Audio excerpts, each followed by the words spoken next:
Hello everybody, a very good morning all of you. मैं अतुल कुमार एक बार फिर से अपने अतुल स्टडी यूट्यूब चैनल में आपका हार्दिक स्वागत करता हूं। कैसे हो आप सब? देखो गाइस, आज हम अपना नया टॉपिक स्टार्ट करते हैं। इरिगेशन इंजीनियरिंग का ही है, ठीक है। पिछले टाइम मैंने करवाया था requirement of water for crops, ठीक है, उसी से रिलेटेड है, ठीक है। तो हेडिंग डालिए soil water. Soil water, soil water क्या होता है? देखो बेसिकली जो सॉइल वाटर होता है वो जनरली तीन तरीके का होता है। नंबर एक,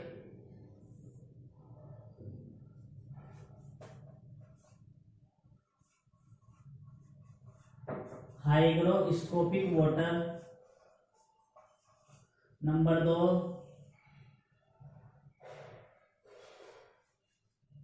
होता है कैपिलरी वाटर।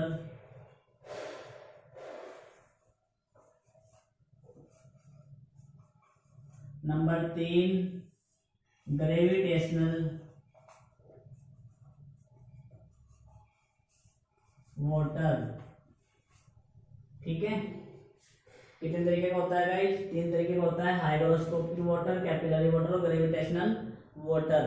हाइग्रोस्कोपिक वाटर क्या होता है?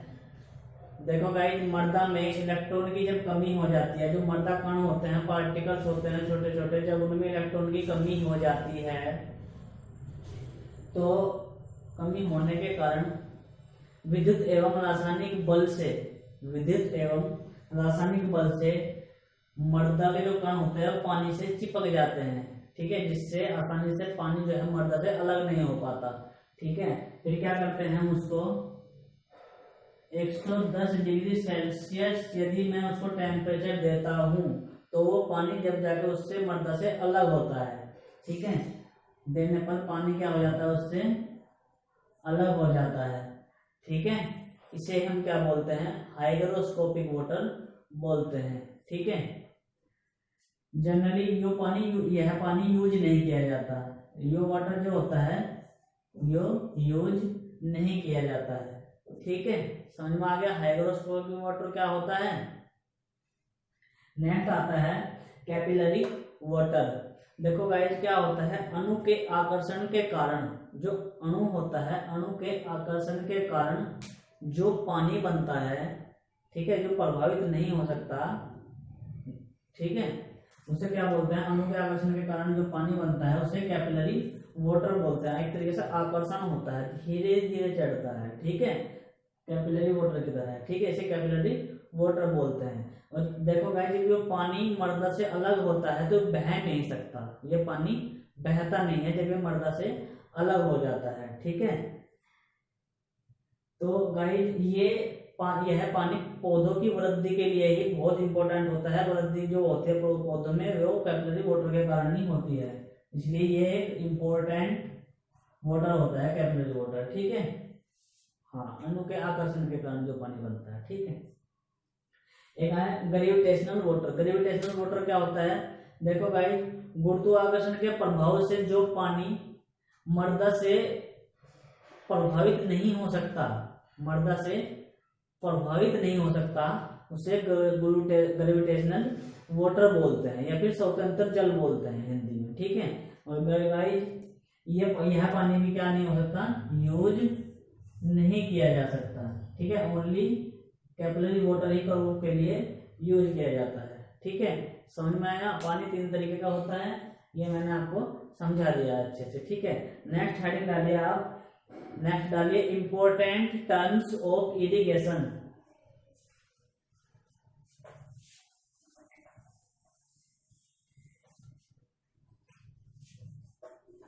Important terms of irrigation. कुछ इंपॉर्टेंट टर्म्स है गाइस, मैं आज आपको बताने वाला हूँ, बहुत अच्छे से समझिए, ठीक है। बहुत इंपॉर्टेंट है, एग्जाम में बार बार पूछे जाते हैं, ठीक है। नंबर एक, वेट क्रॉप। वेट क्रॉप क्या होता है? वेट क्रॉप क्या होता है वेट क्रॉप? देखो, सिंचाई के कृत्रिम साधन पर निर्भर रहने वाली फसल, सिंचाई के कृत्रिम साधन पर, जो सिंचाई होती है उसके जो कृत्रिम साधन होता है उन पर जो फसल निर्भर रहती है, जैसे ट्यूबवेल, समरसेबिल, इन पर जो फसलें निर्भर रहती है उन्हें क्या बोलते हैं हम? वेट क्रॉप बोलते हैं। ठीक है, उसके बाद आता है आपका ड्राई क्रॉप। ड्राई क्रॉप क्या होता है? ड्राई क्रॉप होता है वर्षा जल की सिंचाई पर जो निर्भर रहती है, जो रेन के ऊपर जो डिपेंड होती है। ठीक है, ये ट्यूबवेल लिख लीजिए, ट्यूबवेल, समरसेबिल आदि। जो रेन के ऊपर जो वर्षा जल की सिंचाई पर निर्भर रहती है फसलें, उनको क्या बोलते हैं? ड्राई क्रॉप बोलते हैं। ठीक है, नेक्स्ट आता है shallow root crop. Shallow root crop, shallow root crop क्या होता है? जिन फसलों की जड़ें मृदा की ऊपरी सतह पर होती है, मृदा की ऊपरी सतह पर ही होती है, उनको क्या बोलते हैं? शैलो रूट क्रॉप बोलते हैं। जैसे गेहूं, जौ, मक्का। गेहूं, जौ और मक्का, जनरली इनकी जो जड़ें होती है वो मृदा की ऊपरी सतह पर ही होती है। ठीक है गाइस, नेक्स्ट आता है आपका गहरी जड़ वाली फसलें, यानी कि डीप रूटेड क्रॉप। फोर्थ आता है डीप रूटेड क्रॉप।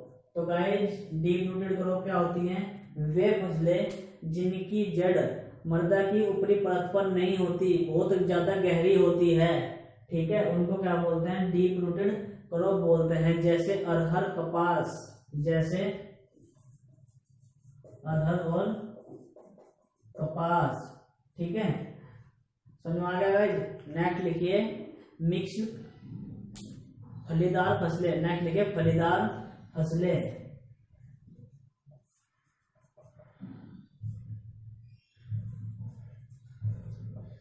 फलीदार फसलें क्या होती हैं? फलीदार फसलें होती हैं जिन फसलों के जो उत्पाद होते हैं फली के अंदर होते हैं।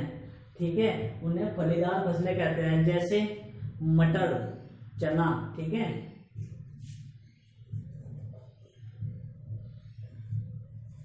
इनके जो उत्पाद होते हैं, प्रोडक्ट जो होते हैं उनके अंदर होते हैं। ठीक है, उनको क्या बोलते हैं? फलीदार फसलें बोलते हैं। ठीक है गाइस, नेक्स्ट लिखिए मिक्स क्रॉप।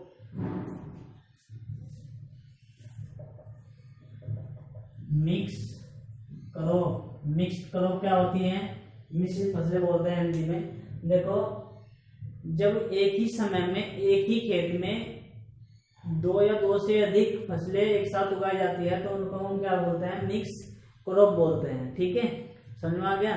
जैसे बाजरे के साथ मोठ, कपास के साथ मूंग। जैसे बाजरा जो होता है, बाजरे के साथ मोठ और कपास के साथ मूंग, ये एक साथ बो दी जाती है तो इनको क्या बोलते हैं गाइस?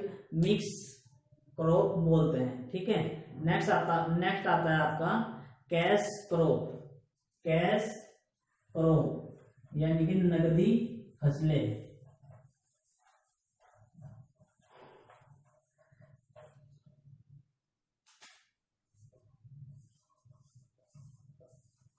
कैश क्रॉप क्या होती हैं?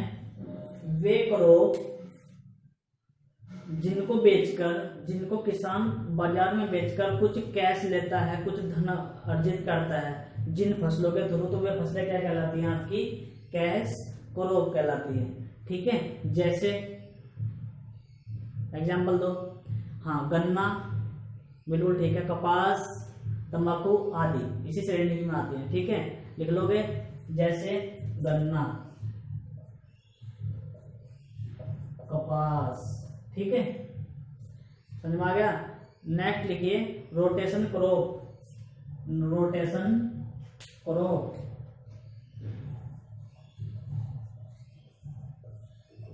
रोटेशन क्रॉप क्या होती है? चक्रीय फसल बोलते हैं। चक्रीय फसल क्या होती है? देखो भाई, जब हम खेती करते हैं तो खेती में अधिकतर फसलों को बदल कर बोना चाहिए, जिससे मिट्टी की उपजाऊ शक्ति भी बढ़ती है। मैंने पिछले लेक्चर में बताया था आपको। ठीक है, तो जब हम फसलों को बदल बदल कर बोते हैं, 1 बाय 1, एक के बाद एक, इस बार हमने गन्ना बोया, फिर गेहूं बोया, फिर उसके बाद चावल, बाजरा, मतलब इस तरीके की फसलें लगाते हैं, तो उसको क्या बोलते हैं हम, चक्रीय क्रॉप बोलते हैं। ठीक है गाइज, आगे देखिए, क्रॉप पीरियड, क्रॉप पीरियड, फसल काल, फसल काल। फसल काल क्या होता है, बीज के, जो बीज होता है, बीज के बोने से कटने तक का जो समय होता है, बीज के बोने से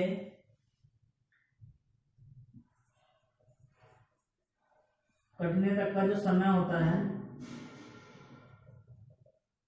उसको क्या बोलते हैं, क्रॉप पीरियड बोलते हैं। ठीक है, समझ में आएगा, बीज के बोने से कटने तक का जो समय होता है उसको क्रॉप पीरियड बोलते हैं। ठीक है, नेक्स्ट लिखिए, पलेवा सिंचाई, पलेवा सिंचाई। पलेवा सिंचाई क्या होती है, क्या होती है पलेवा सिंचाई, बीज के बोने से पहले, बीज के बोने से पहले जब खेत में जो पानी दिया जाता है, बीज के बोने से पहले खेत में जो पानी दिया जाता है उसको पलेवा सिंचाई बोलते हैं। ठीक है गाइज, समझ में आ गया। नेक्स्ट लिखिए, core period, core period. Core period क्या होता है, बता सकते हो क्या होता है कोर पीरियड? देखो, कोर पीरियड क्या होता है, जब बीज बो दिया जाता है खेत में, और बीज बोने के बाद जो पौधा बनता है और पौधे की जो हाइट होती है वो 10 सेंटीमीटर हो जाती है, 10 सेंटीमीटर हो जाती है पौधे की हाइट। तो जिस हाइट तक, यानी कि जिस टाइम तक वो 10 सेंटीमीटर होता है, तो उस टाइम को क्या बोलते हैं, कोर पीरियड बोलते हैं। ठीक है गाइस, समझ में आ गया। नेक्स्ट आता है core watering, core watering, core सिंचाई, हाँ हिंदी में बोलते हैं कोर सिंचाई या फिर कोर वाटरिंग। कितना नंबर था, 12। कोर सिंचाई, कोर वाटरिंग क्या होता है, कोर वाटरिंग बता सकते हो, कोर वाटरिंग क्या होता है? कोर काल के बाद पहली सिंचाई। ठीक है, हाँ, कोर काल के बाद जो पहली सिंचाई होती है, ठीक है, जब पौधा 10 सेंटीमीटर का होता है उसके बाद जो सिंचाई की जाती है उसको कोर सिंचाई बोलते हैं। ठीक है, हाँ कोर, कोर सिंचाई, हाँ ठीक है बिल्कुल। नेक्स्ट लिखिए आप, कोर गहराई, कोर डेप्थ। कोर डेप्थ क्या होती है,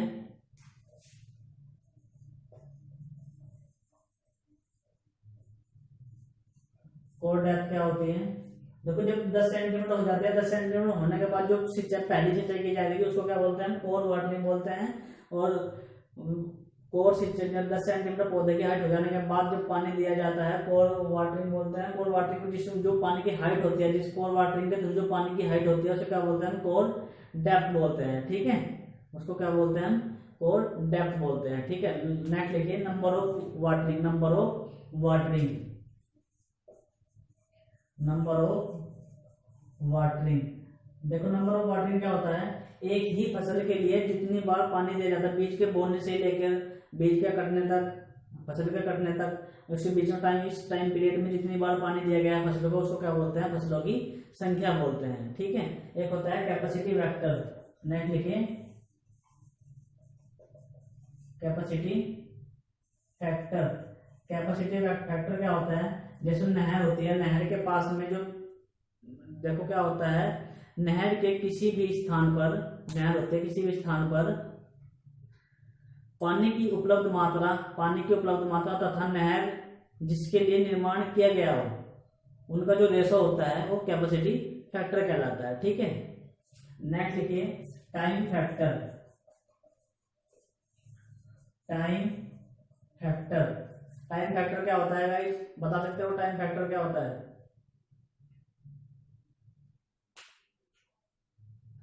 हाँ, टाइम फैक्टर होता है नहर में पानी के वास्तविक दिनों की संख्या, नहर में पानी बह रहा है तथा नहर से जो फसल में जो पानी दिया गया है उसके दिनों की संख्या का जो रेशो होता है वो टाइम पीरियड होता है। ठीक है, यानी कि कितने दिन नहर में पानी चला और कितने दिन खेत में पानी चला, उनका जो रेशो होता है वो क्या होता है, टाइम फैक्टर होता है। ठीक है, नेक्स्ट होता है आपका मूगा, मोगा बोलते हैं आउटलेट को। आउटलेट क्या होता है, देखो जनरली तुम देखो जो रजवाए होते हैं, रजवाए में पानी देने के लिए एक मोरी सी खोल देते हैं, है ना, जिससे पानी उसमें खेतों में सिंचाई पे पानी के थ्रू की जा सके, है ना। उसको क्या बोलते हैं, जो एक नाली से एक रास्ता सा बना दिया जाता है उसको मोगा बोलते हैं, ठीक है। एक होता है वाटर कोर्स, गूल। गूल क्या होते हैं, हाँ गूल क्या होते हैं, गूल होती है नाली।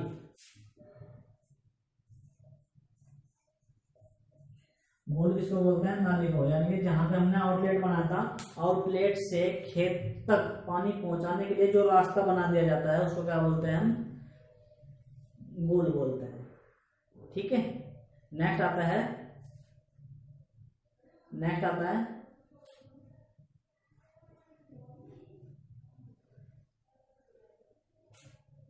Outlet factor. Outlet factor, outlet factor. Outlet factor क्या होता है, मोगे पर पानी की ड्यूटी, मोगे पर पानी की ड्यूटी को क्या बोलते हैं, आउटलेट फैक्टर बोलते हैं, याद रख लीजिए इसको। मोगे पर जो मोगे होते हैं, इन पर जो पानी की जो ड्यूटी होती है, ड्यूटी बोले तो क्या होती है, ड्यूटी क्या होता है अभी बताऊंगा नेक्स्ट लेक्चर में, ठीक है। आप समझ लेकिन मोगे पर जो पानी की ड्यूटी होती है उसको आउटलेट बोलते हैं, ठीक है। नेक्स्ट लिखिए चक, 20 CHAK। चक क्या होता है, चक क्या होता है, हाँ हिंदी में चक्की बोलते हैं, मोगा क्षेत्र बोलते हैं। देखो क्या होता है, एक मोगा जिस क्षेत्र को सींचता है, एक मोगा जिस क्षेत्र को सींचता है उसे चक बोलते हैं, ठीक है।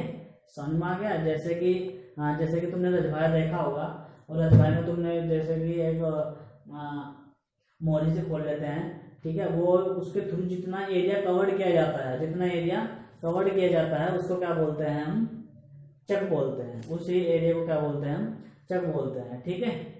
समझ में आ गया। नेक्स्ट लिखिए, नेक्स्ट आता है आपका CCA और GCA। ये इंपॉर्टेंट है गाइस, CCA और GCA।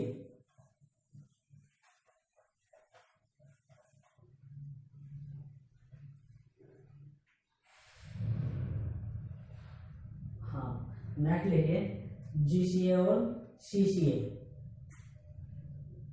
GCA और CCA ये समझ लिया यार, ये इंपॉर्टेंट है, इस चैप्टर का बहुत ही इंपॉर्टेंट टॉपिक है, ठीक है। GCA क्या होता है, ग्रोस कमांडेड एरिया। CCA क्या होता है, culturable commanded area. Gross commanded area,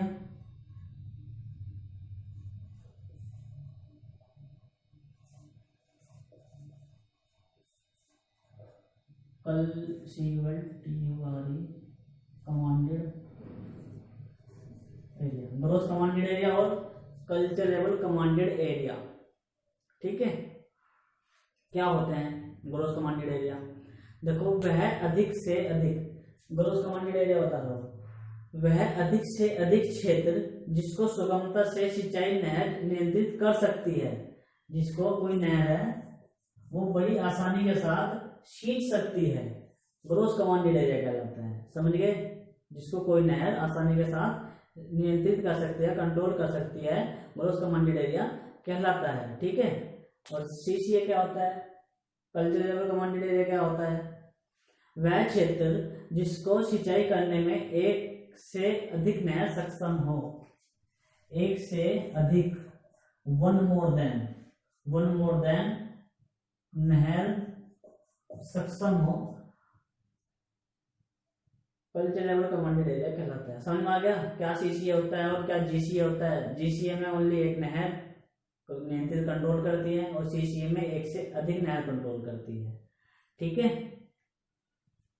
समझ में आ गया। तो ये 21 लिख लीजिए आप, ये 22 है।